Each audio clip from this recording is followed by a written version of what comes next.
You asked the question about the vehicle and how we've accommodated getting the dog in and out of the vehicle. And she's been a hunting dog for her entire life. In fact, the first hunting trip was when she was about 7 months old, and took her out. And she's ridden in the back of a Suburban in a crate for all of those years, traveling literally tens of thousands of miles with us. In and out of that crate, and staying in that crate as kind of home while she's away from home. And her tendency is to jump up on the tailgate, because it's a tailgate type truck, get into the crate, turn around a couple, 3 times, sit down, and she's done. And when I open the door up, she's out and jumps down. So I was a little fearful about that. But what we've done, and Marcia helped kind of organize me, because I'm spatially deprived. And so the first time I grabbed her on the incision side, and she kind of went like, this hurts, don't do that anymore. That was actually going home the first day. That was the first day.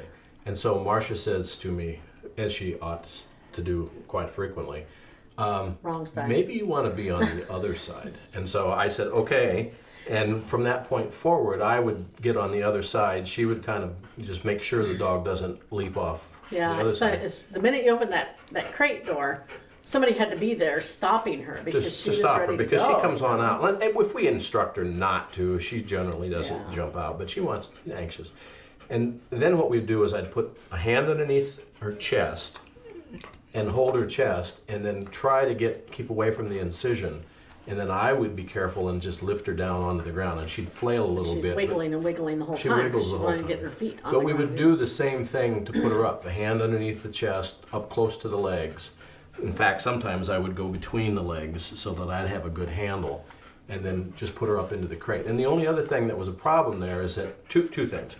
One, with that collar that we have, the inflated donut kind of collar, it doesn't fit in the crate door very well. But what we found is she learned to accommodate by dipping her head down further, almost like, okay, I got the collar on, I got to get in the, and got in, and then turning around was more difficult for her inside the crate. So there were a couple things that were, for her, I think accommodations that she picked up on much more quickly than I anticipated. Actually, getting out sometimes is still, I think, a struggle because there's not enough height to do the hop.